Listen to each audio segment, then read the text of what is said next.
Sign this or I'll ruin your career. The words cracked through the conference room like a gunshot. My new boss, Nathan Cole, didn't just push the resignation letter toward me. He slammed it down, hard enough that the glass tabletop trembled.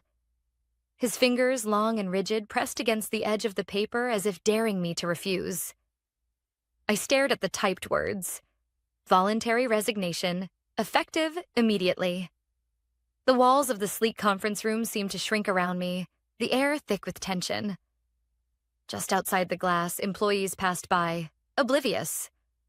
Nathan's voice dropped to a venomous whisper. Be smart, Lisa. You won't find work in this industry again if you cross me. I forced my face blank, even as a dozen memories hit me at once. Late nights perfecting reports he took credit for. Ideas stolen in boardrooms while he smirked like a king. And just last week, catching discrepancies in client invoices. Numbers that didn't make sense. Numbers that Nathan didn't want me looking at. I should have been scared. Maybe I was a little. But more than fear, something sharper stirred inside me. Because what Nathan didn't know was, I'd been preparing for this moment for weeks. I lifted the pen slowly, heart pounding, and signed. But not before my eyes flicked to one phrase in the middle of the standard form. I changed a single word. One word. The difference between a clean exit and a legal time bomb. Before I take you further into this story, you need to understand something critical. Power isn't about titles. It's about knowing exactly when and how to push back. If you've ever felt like you had no choice, if you've been cornered by someone with more power, stay with me. Because what I'm about to share isn't just about revenge. It's about knowing your worth when someone tries to erase it. My name is Lisa Grant. I'm 35, single, financial operations manager with a decade of experience in corporate compliance. And no, I'm not a risk taker. I plan everything. I color code my calendar. I read every contract twice. And I grew up watching my father run a small accounting firm where every decimal mattered. Always double-check the details, Lisa. He used to say, the smallest clause can change the whole outcome. I lived by that. It's how I climbed my way up from a junior analyst role to managing multi-million-dollar portfolios. It's also why I noticed within 3 months of Nathan's arrival, things weren't adding up. Nathan Cole transferred in from the East Coast with a reputation for shaking things up. Tall, charismatic, ruthless, the kind of man who made deals with a handshake and a threat wrapped in a smile. At first, I gave him the benefit of the doubt. But then, the cracks appeared. It started small. A bonus report that included unauthorized figures, an expense claim with a vendor I didn't recognize. At first, I assumed it was a mistake, until I cross-checked old records and realized the numbers had been manipulated. I brought it up once, carefully. These transfers don't align with our policy. I think we should flag them. Nathan didn't even look up from his laptop. Not your concern. Just process them. I didn't argue. I started documenting. Emails, screenshots, printed reports, every discrepancy, every shady approval. Because people like Nathan count on you being too scared or too compliant to stand your ground. Then came the performance review. After 8 years of exceeding expectations, suddenly I was labeled difficult, lacking team spirit. And I knew exactly where this was heading. He was setting me up to fail. The ultimatum came 2 weeks later. A surprise meeting. No agenda, no HR, just Nathan, the letter and the threat. I signed. With a word changed, with everything I needed in place. When Nathan snatched the paper from me, his grin said he thought he'd won. I stood, met his eyes, and said quietly, I'll have my copy. Please?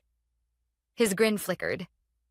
HR will follow up, he said, waving me off like I was nothing. I nodded, because tomorrow, HR would follow up. And Nathan Cole was about to learn what happens when you threaten someone who knows exactly how much power a single word can hold. I left the conference room without looking back. Nathan didn't even bother to watch me go. He was already typing on his phone, probably messaging HR to finalize my exit. I didn't slam the door. I didn't make a scene. That's not how you win. I walked calmly to my office, gathered my things into a single box, and placed a neatly labeled envelope on my desk. It contained everything I'd been collecting for the last 2 months. Records of altered transactions. Emails where Nathan ordered me to process without question. Copies of the expense reports with inflated vendor payments. Screenshots of system changes traced back to Nathan's login. And of course, a copy of the resignation letter I'd just signed, where I had crossed out voluntary and written in forced resignation under duress. It was legal language I'd learned from weeks of reading employment law cases after work. One phrase, enough to turn a resignation into a potential wrongful termination claim. I slipped the envelope into my bag and checked my phone. A single message blinked on the screen. "You did it?" It was from Harper, my friend in legal, the only person who knew everything. "Yes, I'm coming now," I replied. Harper worked in Beckman and Lee, our company's retained employment law firm. We'd met in a corporate workshop 3 years ago. Unlike most corporate attorneys, Harper had a soft spot for employees who got steamrolled by toxic management. She also happened to be the one who'd told me exactly what phrase to insert into that letter. I met her at a small cafe 2 blocks from the office. She took one look at me, her sharp blue eyes scanning my expression. "You kept calm?" I nodded. She gave a satisfied smile. "Good. That's half the battle. The next half is letting HR walk straight into their own trap." I handed her the envelope. She leafed through it without speaking, only raising an eyebrow at one point. "Vendor kickbacks?" "Looks like it," I said quietly. Same 2 vendors, over and over. Both started showing up after Nathan arrived. Harper set the documents down and met my eyes. "Lisa, you realize this isn't just a wrongful dismissal case. If this holds up, it's procurement fraud, corporate liability, potential federal investigation." I didn't blink. "That's why I've got copies and backups. And yes, timestamps on everything." She exhaled, nodding. "I'll forward this to their internal legal team in the morning, after HR processes your paperwork. Don't worry. The moment they realize what you've done, they'll go into panic mode." That word, panic, stuck with me. Because Nathan? He didn't panic. He made other people panic. At least, that's what he thought. The next morning, I walked into the HR office at exactly 9 a.m., holding my boxed belongings. Tina, the HR manager, gave me a rehearsed smile that didn't reach her eyes. "Lisa, thank you for coming in. We'll just finalize your paperwork and escort you out." I nodded politely. "Of course, I'll need a signed copy of the resignation acknowledgement for my records." She hesitated, flipping through her folder. "Well, actually, we'll send you a digital confirmation." "I'll wait," I said, keeping my voice even. "I'd like it signed today.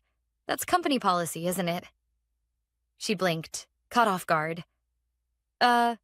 Yes. Give me a moment." I watched as she stepped into the HR director's office. A muted conversation followed. 30 seconds later, she reappeared. Her expression changed. Tighter. "The director would like to speak with you." I followed her into the office, my heart beating steady but hard. Mark Davidson, head of HR, stood behind his desk. He gestured for me to sit. And then, he dropped a single sheet of paper on the table between us. My resignation letter, with my handwritten edit staring back at him. Forced resignation under duress. His eyes lifted to mine. "Lisa, what is this?" I met his gaze without flinching. "It's exactly what happened. I signed under threat in a closed-door meeting with no HR present. And I've documented everything." For a moment, there was silence. Then Mark cleared his throat. See, we'll need to review this further before finalizing any paperwork." I nodded, rising to leave. "I'll wait for your response. My attorney will too." As I stepped into the hallway, I saw it. A flash of movement at the far end. Nathan, standing by the elevators. He was laughing with another executive, still thinking he'd won. I walked past without acknowledging him. Because tomorrow, HR would summon him. And Nathan Cole was about to learn that the smallest word on a page could unravel everything he'd built on intimidation. The call came the next morning at 8:12 a.m. I was sipping my coffee when my phone lit up with a number I recognized. HR direct line. I took a slow breath before answering. Lisa Grant speaking. Lisa, this is Mark Davidson. His voice sounded stiffer than usual. We've reviewed the document you submitted yesterday. We'll need you to come in this morning for a formal discussion regarding your resignation and certain concerns that have been raised. I let a beat pass. Will my legal representative be welcome in this discussion? A pause. Yes, that would be advisable. I hung up, texted Harper, and met her at a coffee shop near the office by 8:45. She was already waiting, phone in hand, reading something on her tablet. They called? She asked without looking up. I nodded. Mark wants a formal discussion. Harper closed the tablet and gave a satisfied smile. Good. That means they've realized they're in deep. Let's go. We arrived at the HR floor just before 9. As we walked in, I noticed something immediately. The usual relaxed morning chatter wasn't there. People moved briskly through the halls, heads down. Doors closed a little too quickly when we passed. The atmosphere had shifted. Inside the main conference room, Mark Davidson sat at the head of the table. Next to him was Tina, her polite smile replaced by something tight and cautious. To my surprise, Pascal Green, the company's internal counsel, was also present, a man I'd only seen at company-wide meetings. Ms. Grant, Ms. Harper, thank you for coming, Mark began, his voice carefully formal. I nodded, Harper giving him a cool glance. Mark cleared his throat. We've reviewed the resignation letter and the circumstances surrounding it. We are concerned about the language you included and the allegations you've submitted. I met his eyes. I documented everything, Mark. I didn't want it to come to this. But Nathan Cole gave me no choice. He shifted uncomfortably. We've also begun an internal review of the financial discrepancies you highlighted in your supporting documents. Pascal interjected. If these discrepancies are accurate, and preliminary checks suggest they may be, this situation extends beyond employment law. There could be significant compliance violations and potential legal exposure for the company. Harper leaned forward slightly. I'm glad you recognize the seriousness. My client's priority is ensuring accountability. We expect the company to take immediate steps to address this, starting with the actions of Mr. Cole. Mark nodded, his jaw tight. Mr. Cole has been called in for a meeting later this morning. I felt my heart give a single, quiet thud. It was happening. Has he been informed of the financial review? Harper asked. Mark shook his head. Not yet. We want to hear his explanation before we take further steps. Pascal added, but rest assured, this will be handled thoroughly. I leaned back slightly, keeping my expression calm. I hope so, because I'm prepared to escalate this externally if necessary. Mark gave a shallow nod. Understood. An hour later, I was back at my desk. Or rather, at the spare workstation they'd assigned me near the compliance team. I was organizing my files when I saw him. Nathan, striding across the floor, flanked by Tina and Mark. He looked irritated, not nervous, not yet. His jaw set, his eyes sharp as always. To him, this was just another performance review. Another little fire he'd charm or threaten his way out of. But I noticed something different. People weren't smiling at him this morning. No greetings, no casual waves. They looked away. Nathan didn't seem to notice. They disappeared into the glass conference room at the end of the hall. Harper, who'd stayed close by, came to stand beside me. He doesn't know yet, she murmured. I nodded. He will. I watched through the glass wall as Mark slid a folder across the table.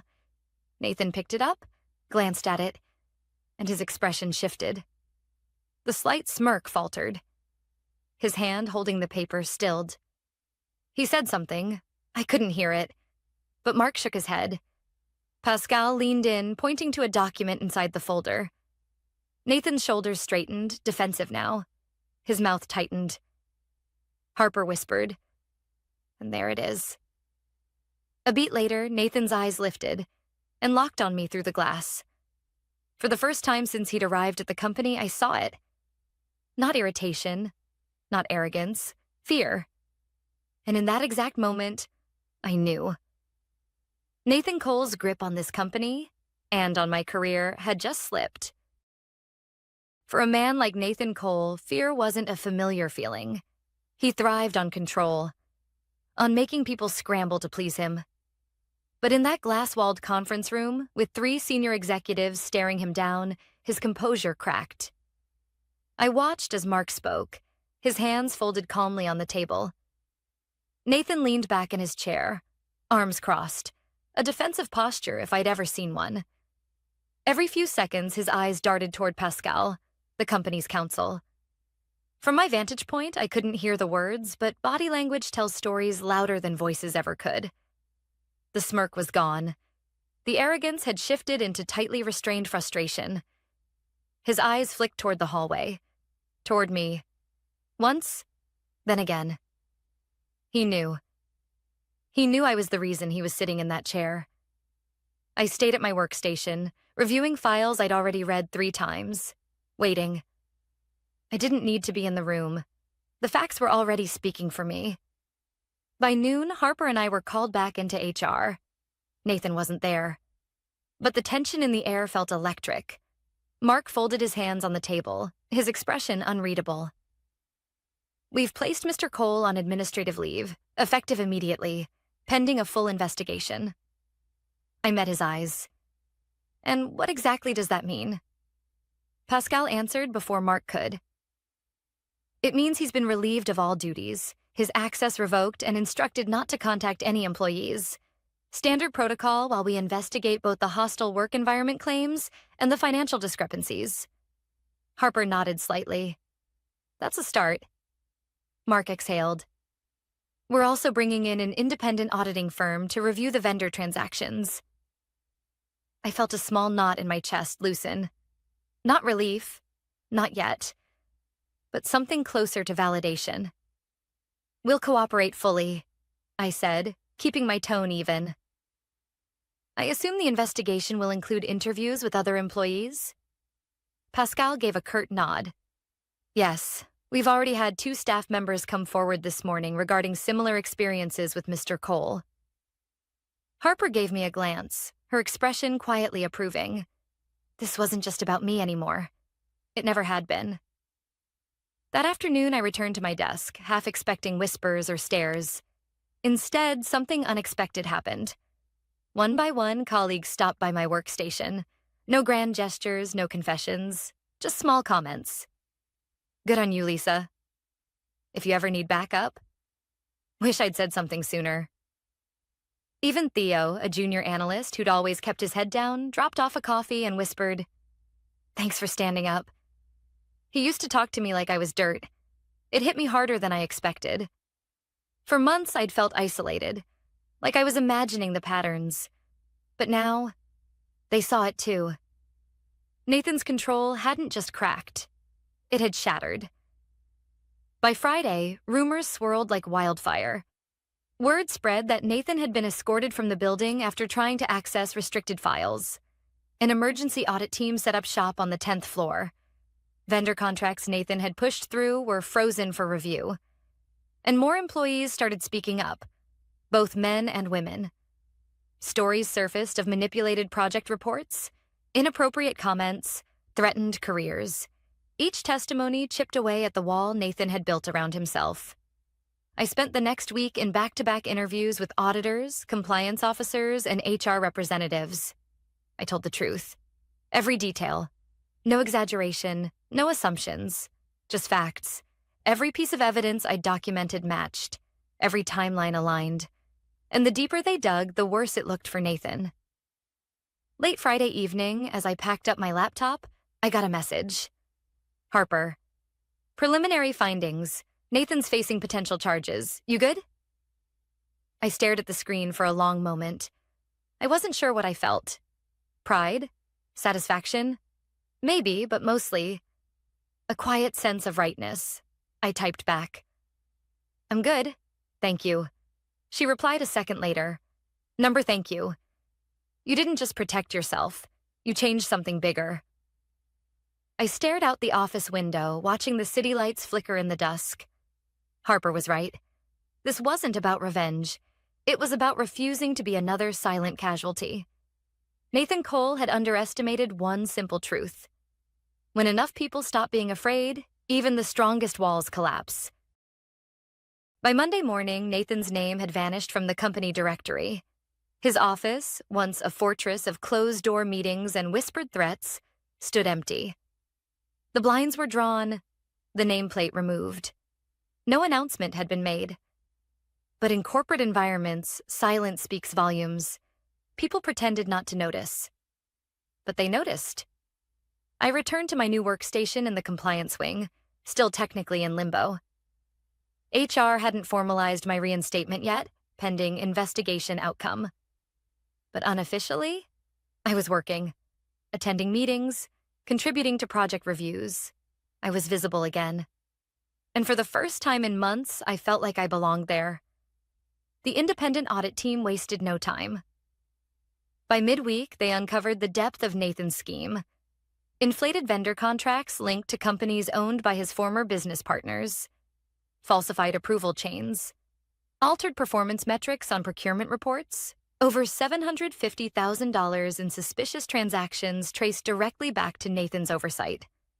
And that wasn't the worst of it. The auditors discovered email correspondence implying certain senior managers had either ignored irregularities or actively looked the other way. This wasn't just Nathan's mess. It was a company-wide blind spot, and it was about to cost them dearly. On Thursday, I was called into a leadership meeting, this time as a key participant, not a target. Aubrey Carter, the CEO herself, sat at the head of the long conference table. I'd only met her once before, during a quarterly town hall. In person, she was sharper than I remembered. Eyes that missed nothing, a quiet authority in her posture. Beside her sat Pascal, the company's general counsel, and Mark Davidson, head of HR. Harper was by my side. Aubrey spoke first. Lisa, thank you for joining us. We've reviewed the findings of both the internal investigation and the independent audit. She folded her hands. Your documentation was not only accurate, it was critical in uncovering systemic failures within our procurement oversight. I stayed silent, letting her continue.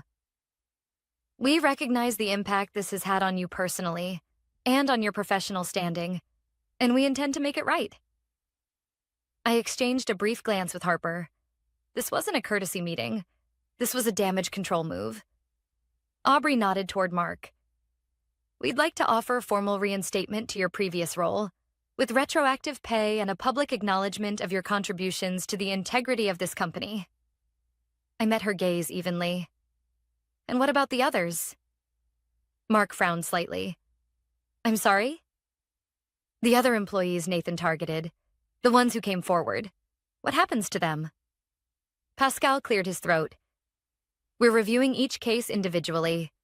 Rest assured, no retaliatory action will be taken against any employee who cooperated in the investigation. I nodded slowly, but I wasn't satisfied. Not yet. What changes will be made to prevent this from happening again? I asked. Aubrey leaned back slightly. We're restructuring the compliance department and implementing a mandatory ethics training program for all management. Anonymous reporting channels are being established, with oversight from an independent committee. Harper leaned forward. And Lisa's role? Aubrey gave a small, calculated smile. We'd like Lisa to lead the new compliance integrity program, reporting directly to me. The room fell silent. I felt Harper glance at me, but I kept my eyes on Aubrey. This wasn't the victory I'd imagined. It was bigger. It wasn't just about reclaiming my job. It was about shaping the system I'd nearly been destroyed by. I took a slow breath. I'll accept with one condition. Aubrey's eyebrows lifted. Name it. That every person who came forward gets the same protection I did. No exceptions, no quiet demotions. And that this company issues a formal statement, not to praise me, but to acknowledge that silence enabled this to happen. For a heartbeat, no one spoke. Then Aubrey gave a slow nod. Agreed. That afternoon, Harper and I walked out of the building together. You could have named your price, she said, glancing sideways at me. I shook my head. This was never about a paycheck. It was about stopping it from happening again. Harper smiled. You know, most people cave before it gets to this point. They settle. They disappear. I met her gaze, the weight of the last few months settling somewhere deep inside me. Then maybe it's time more of us stop disappearing. 2 weeks later, the official announcement went out. Beckman & Lee implements new compliance integrity program, led by Lisa Grant, head of corporate integrity. It was a sanitized corporate press release full of words like transparency, accountability, and renewed commitment to ethical leadership. But between the lines, everyone inside the company knew the truth. Nathan Cole wasn't coming back, and the culture that had quietly enabled people like him wasn't coming back either. The day the memo went public, I stood at the edge of the crowded lobby, watching employees skim their emails on phones and tablets.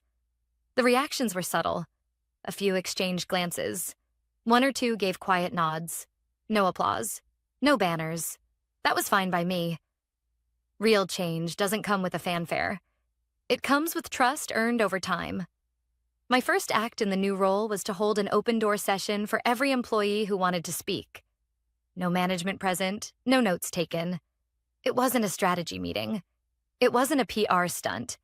It was a listening session. And they came. From junior analysts to longtime project managers, they trickled in. One by one, then in small groups. Some shared stories of minor grievances. Some shared real fears they'd buried for years. A few simply said, "Thank you." By the end of the first week, I'd spoken to over 50 people. Some left the room lighter than they'd entered. Others left with my promise. This won't be ignored. I thought stepping into this role would feel like vindication, but it didn't. It felt like responsibility. Harper summed it up best during one of our late-night calls. When you stand up, people assume you want revenge. They don't realize sometimes you're just tired of watching the wrong people win. She was right. Nathan's story didn't end quietly. A formal investigation revealed that his financial manipulations stretched back to his previous company. Charges were filed. His name hit industry headlines, not as a rising star, but as a cautionary tale. I never heard from him again. No emails, no threats, nothing. And I didn't need to. Some battles are won not by destroying your opponent, but by refusing to let them destroy you. 3 months into my new role, I got called into Aubrey's office. She closed the door behind me, a rare gesture for a CEO, and motioned for me to sit. "I wanted to thank you again," she said quietly. "Not just for standing your ground, but for challenging us to be better." I gave a small nod. I didn't do it alone. Aubrey smiled faintly. That's what makes it matter. She paused, folding her hands on the desk. "We're considering rolling out the compliance integrity program company-wide, including our overseas branches, and I want you to lead that expansion." I blinked. That wasn't just a promotion. It was a seismic shift. "I need time to think," I said honestly. "Of course." I stood to leave, but something made me stop at the door. "Aubrey, people don't speak up because they're afraid nothing will change. Or worse, that speaking up will make them a target." She met my eyes. "I know. Let's prove them wrong." Her smile softened. "Let's." That night, I walked home through the city streets. Cool air on my face, the distant hum of traffic in my ears. I thought about the first time I'd sat across from Nathan in that conference room. how small I'd felt, how alone, and how different this felt now. Because standing up didn't ruin me. It didn't end my career. It reshaped it. In the end, this wasn't a story about revenge. It was about reclaiming the space people tried to push me out of. It was about showing others that silence isn't the only option. It was about knowing the difference between walking away and standing your ground when it matters most. And maybe it was about one simple truth my father taught me when I was young. The smallest details change the biggest outcomes. One word on a resignation letter, one choice to speak up, one refusal to stay silent. Those choices didn't just change my career.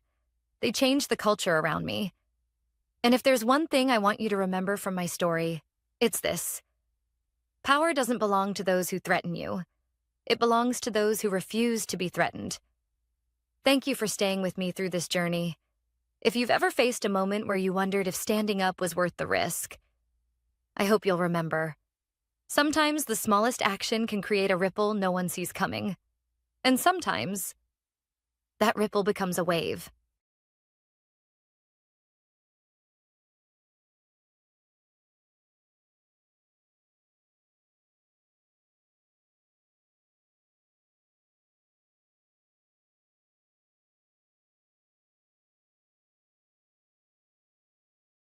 My name is Emma Clark. I'm 34 years old, and on Monday morning at exactly 8:12, I sat by the window of a quiet cafe, sipping black coffee, watching the building across the street begin to choke on its own arrogance.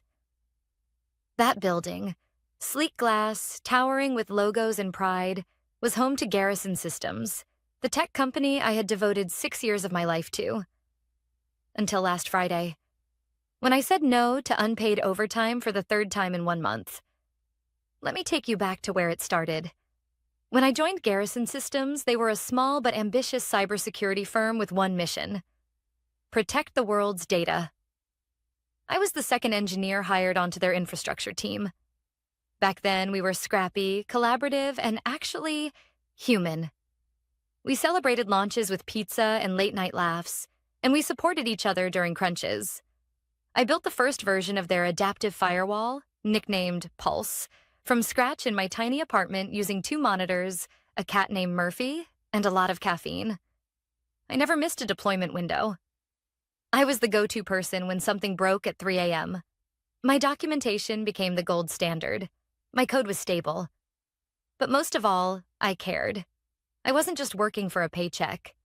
I was building something real, something that mattered. But like many good things, it didn't last. 2 years ago, we were acquired by a larger firm. On paper, the deal was a strategic alignment. In reality, it was a slow, suffocating unraveling of everything we'd built. HR started using phrases like performance elasticity and revenue efficiency.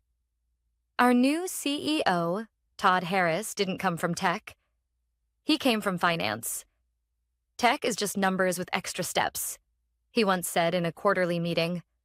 That should have been a red flag. It got worse when they hired Dana Wells as our new department head.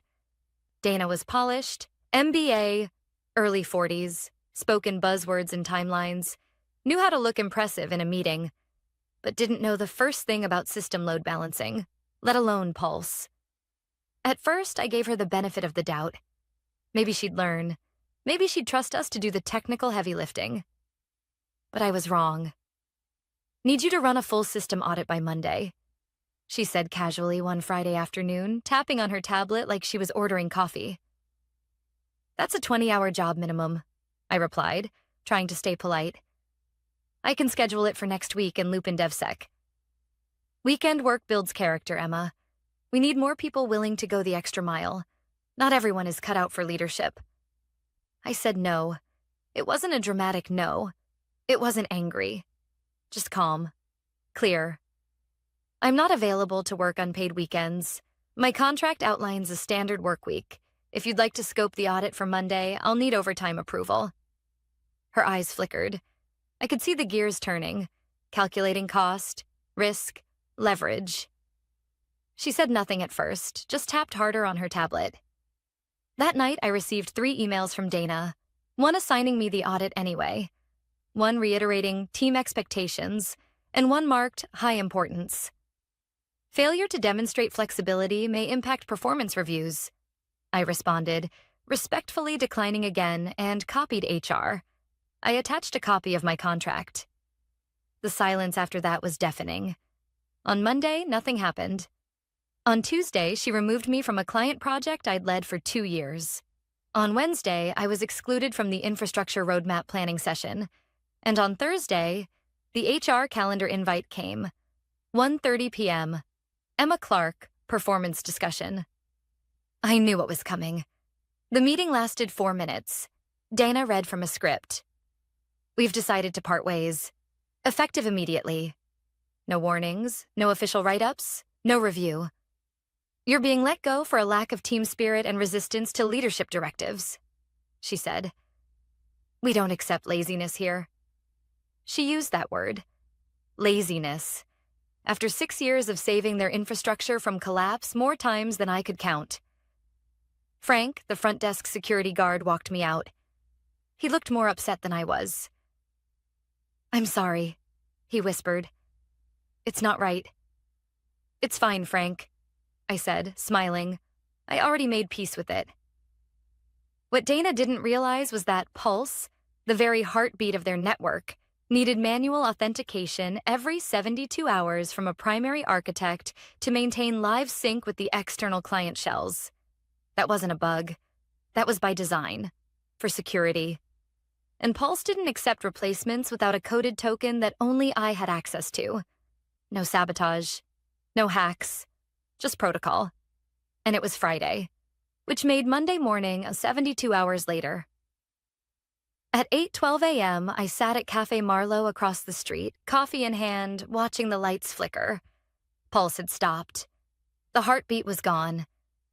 And Garrison Systems had no idea how much trouble they were in.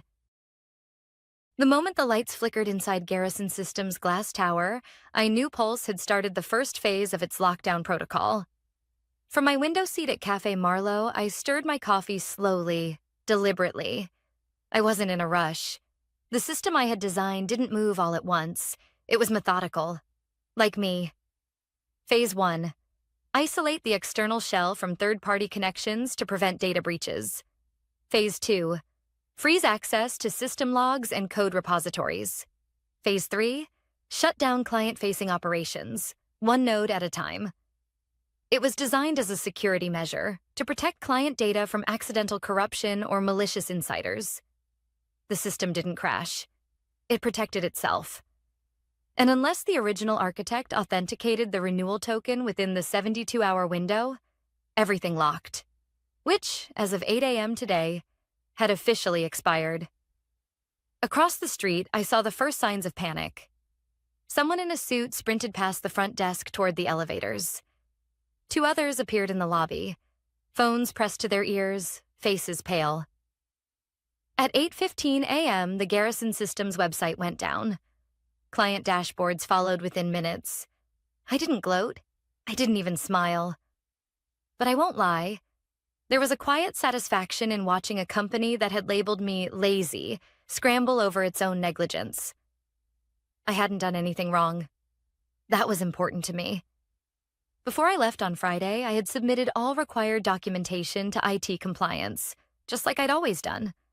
I logged Pulse's 72-hour renewal requirements. I included detailed instructions on how to properly rotate the security token, something I'd offered to teach multiple times. Each offer had been ignored. We're too busy, they said. Just document it. The truth? The system wasn't complicated. It was just thorough. And the people in charge thought thorough meant slow. Or worse, replaceable. I checked my phone. 1 new voicemail. Unknown number? Then another. Then 4 more in the span of 3 minutes.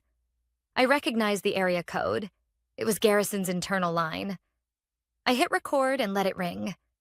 By 8:21, the cafe door swung open. A woman in a suit paused just inside the entrance, scanned the room, and spotted me instantly. Emma Clark? She asked, approaching cautiously. I nodded. I'm Lauren Cho, Director of Risk and Compliance. Her tone was clipped, formal. We're experiencing an urgent systems malfunction. Are you aware of it? I took a sip of my coffee. I designed Pulse, I said. So, yes, I'm aware. She took a seat without being invited, breath sharp. We need you to come in immediately. I raised an eyebrow. I'm no longer employed by Garrison. That was made very clear. I understand that, but we're in a crisis. We're prepared to discuss terms. There it was. I slid a printed envelope across the table, something I had brought just in case. Inside was a short one-page agreement. Consulting engagement. $450 per hour. 4-hour minimum. No admission of wrongdoing. Remote work only. Lauren blinked. Is this a joke? No, I said, calm. It's industry standard, especially in emergency mitigation situations. She didn't argue. She stood up. I'll have legal review it. Expect a call within the hour. At 8:42, I received a text from an unfamiliar number. A single line. Meridian Global reporting full outage. Status? Meridian was Garrison's largest client. Millions of dollars in enterprise contracts. I knew their dashboard like the back of my hand. At 8:53, Garrison's stock ticker dipped by 4%.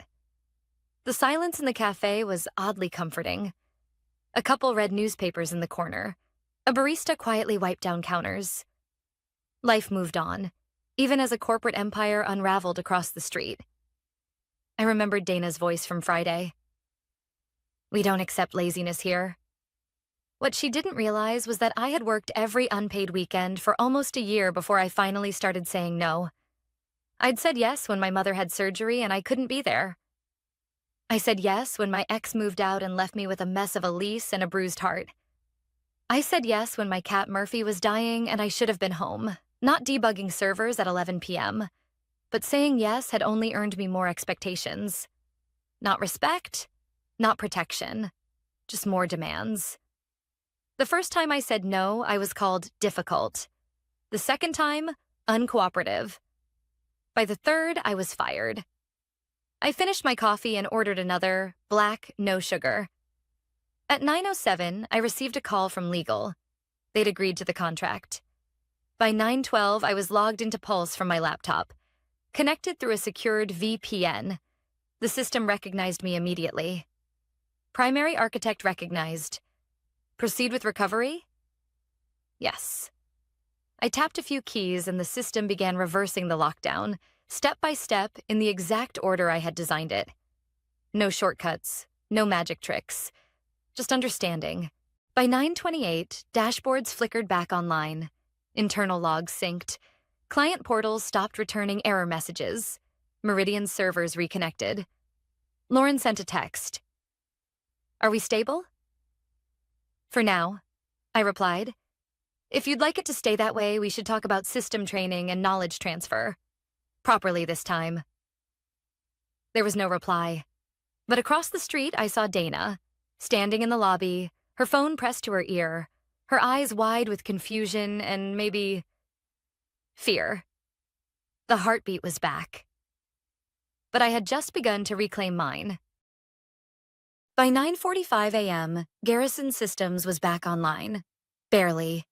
Client services had stopped spiraling. Support tickets were slowing. And Meridian Global, their most high-profile client, had just sent a 2-word email. Thank you.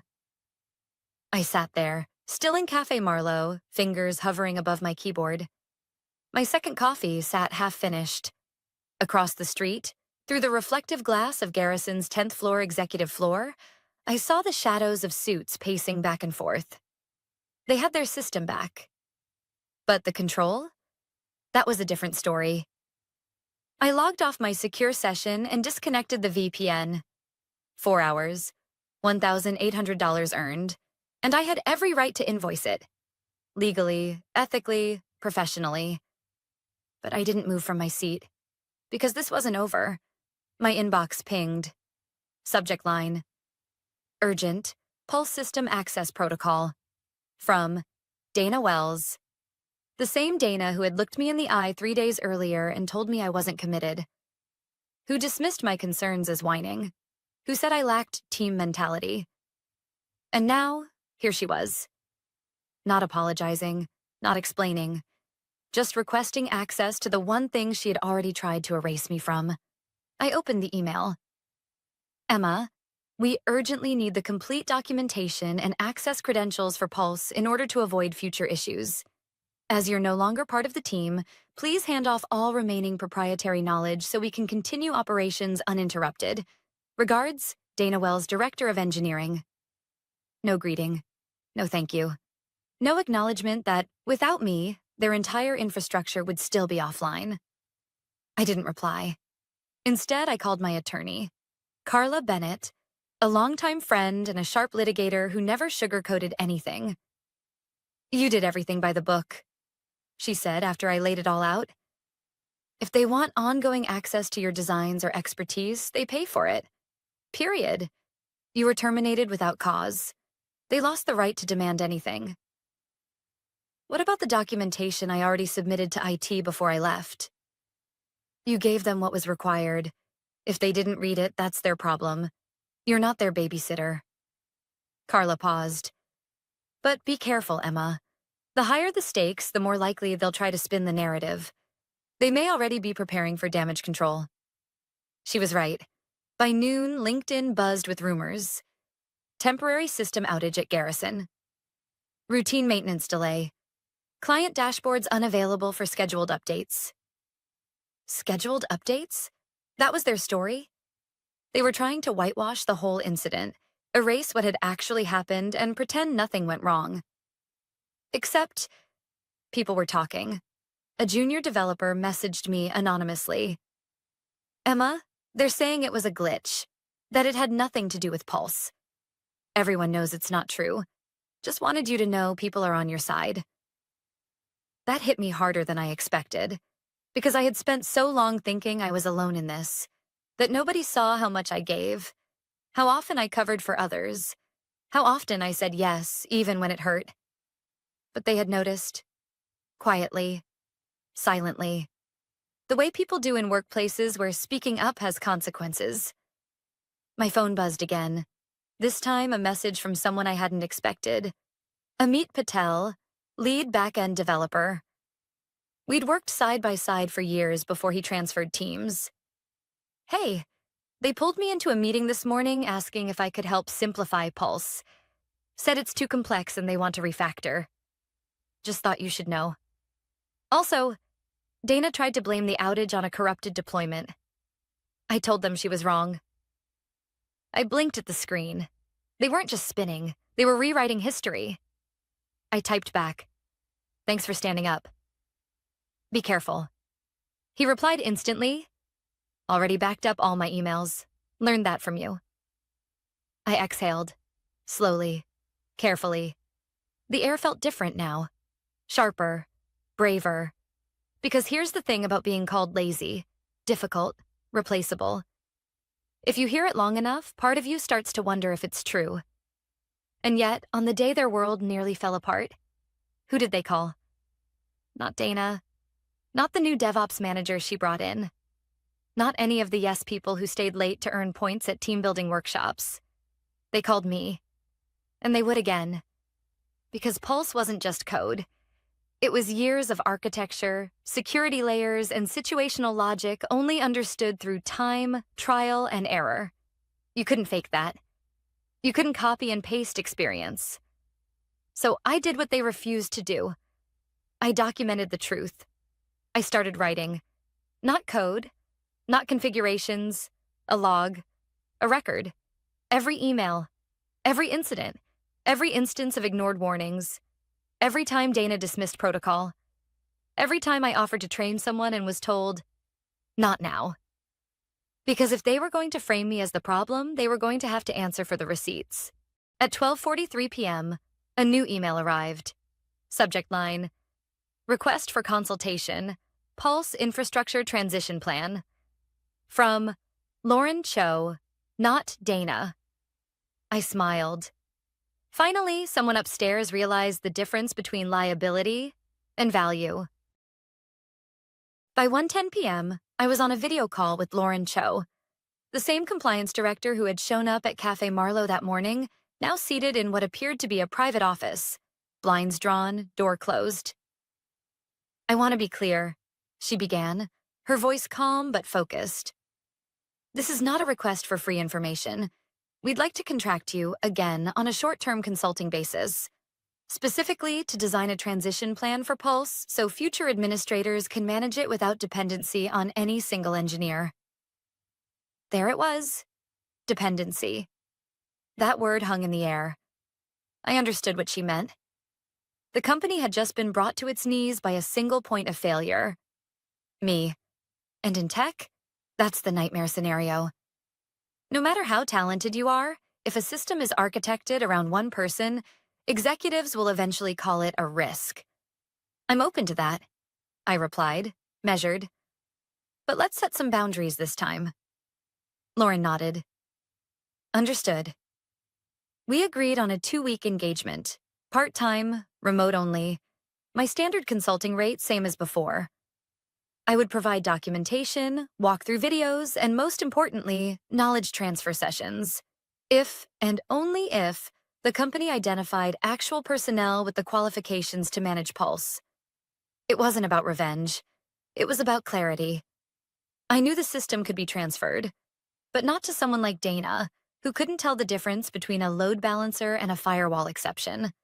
I signed the agreement by 3 p.m. That same evening, Lauren sent me internal notes and system logs from the outage window. I reviewed them alone in my apartment, Murphy curled beside me on the couch, half asleep. The reports confirmed what I already suspected. Dana had authorized emergency admin access to Pulse Sunday night without a renewal token, triggering the system's autonomous lockdown. It wasn't sabotage. It was ignorance, and a refusal to ask for help. The log showed at least 5 failed access attempts, escalating to a security warning by 2:14 a.m., then triggering full isolation by 3:03 a.m. I remembered how many times I'd offered to run training sessions, the times I'd sent those emails, the ignored calendar invites, the way Dana had waved me off in meetings. "We don't have time for that, Emma. Just put it in Confluence." She hadn't just dismissed me. She dismissed the very concept of preparation. By midweek, I began my documentation sessions. Lauren arranged for 3 engineers to attend virtually. Amit, backend, Teresa, networking, and Gabe, new hire from another cybersecurity firm. All capable, all professional. None of them tried to pretend they knew everything. They asked questions, took notes. Gabe even stayed on the call after our first session to say, "This is some of the cleanest architecture I've seen. It's tight." That meant more to me than I expected. For the first time in over a year, I felt respected. Not tolerated, not leveraged, just respected. On Thursday afternoon, as I was recording a walkthrough of the authentication module, I received a Slack message from an anonymous source. Just one sentence. "Dana's on leave. HR announced it this morning." I blinked at the screen. No details, no explanation, but it wasn't hard to guess. Lauren confirmed it later, off the record. Let's just say, decisions were made without proper risk evaluation. The board's not happy. Too much exposure, too many close calls. I asked if she'd been fired. "Number not yet," Lauren said carefully. "But she's not part of this transition project." A pause. Frankly, she shouldn't have been in the role to begin with. It was the first time I heard anyone inside Garrison admit that out loud, and it felt validating, not triumphant, just real. Because the truth is, I hadn't wanted Dana to fail. I hadn't wanted anyone to fail. I just wanted to do good work, in a place where good work was valued. But somewhere along the way, productivity had replaced humanity. Loyalty was measured by how much of yourself you were willing to give up. Your time, your evenings, your health, your identity. The more you gave, the less they valued it. That was the lie. And I had finally stopped believing it. At the end of my first week back as a consultant, Amit stayed on our final call a few minutes longer. You know, he said, after you left, people were scared to speak up, even those who knew what was happening. They thought they'd be next. I nodded. I get it. I was scared too. But you still stood your ground. I didn't know what to say, so I just said, thank you. He smiled. You should have seen Dana's face when Lauren pulled out your February security memo. I swear she turned 3 shades of white. We both laughed. That night, I walked to the bookstore and bought a blank journal. I hadn't written in years, anything personal anyway. But something had shifted in me. I had lived through something ugly, and I had come out stronger, not just professionally, but personally, clearer, lighter. I had spent so long wrapped up in deadlines and data that I forgot how to pause, how to breathe. And now I had time. Time to reflect. Time to draw boundaries. Time to decide what I wanted next. The system at Garrison was back online, but mine had just begun to rebuild. It was Monday again, exactly 1 week after the shutdown. 1 week since Pulse had gone silent and dragged Garrison systems into a storm of its own making. But this Monday was different. There was no flickering screen across the street. No frenzied executives scrambling to recover. No desperate calls to my phone. Instead, there was silence. Not the kind born from chaos, but the kind that follows consequence. I had just wrapped up the last of my training sessions. Over 10 days, I walked 3 engineers, Amit, Teresa, and Gabe, through the layers of the system, step by step. They weren't trying to rush. They weren't trying to cut corners. They just listened, took notes, learned. And that, more than anything, gave me hope. Not for Garrison necessarily, but for the people still trying to make it work inside a system that had nearly failed them too. That morning, I logged on to finalize my last deliverable, a comprehensive Pulse transition guide, complete with flowcharts, fallback procedures, and a simplified code index for common tasks. I triple-checked every detail. This wasn't about holding anything back. That part of me was gone. If they wanted to move forward, really move forward, they had to do it with transparency and respect. The same things I had once given them for free. Lauren messaged me around 10:30 a.m. Emma, thank you. Everything you provided is clean and complete. The team has nothing but praise. I'll process your final invoice today. And then, would you be open to a longer-term advisory role? I stared at the message. Not because I was surprised by the offer, but because I had already asked myself that question. More than once. Would I go back? Would I work with the same company that called me lazy? That threw me out without warning after years of sacrifice? Would I walk back into the same building, now stripped of Dana and half the executive team, and try to build something new? I typed, and then deleted my first reply, and my second. Then finally, thank you, Lauren. I'm grateful to have helped stabilize things, but at this time, I need to step away for a while, reconnect with myself and figure out what's next. I wish the team the very best. Her reply came quickly. Understood completely. Doors always open. Simple, respectful, no pressure. It was the kind of tone that had been missing for years. Later that afternoon, I took Murphy out on the balcony. He watched birds from the railing, content in the sun. I watched the city, slower now, softer. My phone buzzed in my pocket. A text from Amit. FYI, Dana officially resigned. Not just leave anymore. You okay? I replied. Honestly, yeah. People are breathing again. I smiled. I didn't feel vengeful. Just at peace. I knew how corporations worked. Dana's departure probably came with a cushy severance and a sanitized internal announcement. Pursuing new opportunities. That kind of thing. But in the quiet spaces between announcements and PR spin, people remembered. Not just how she left, but how she led.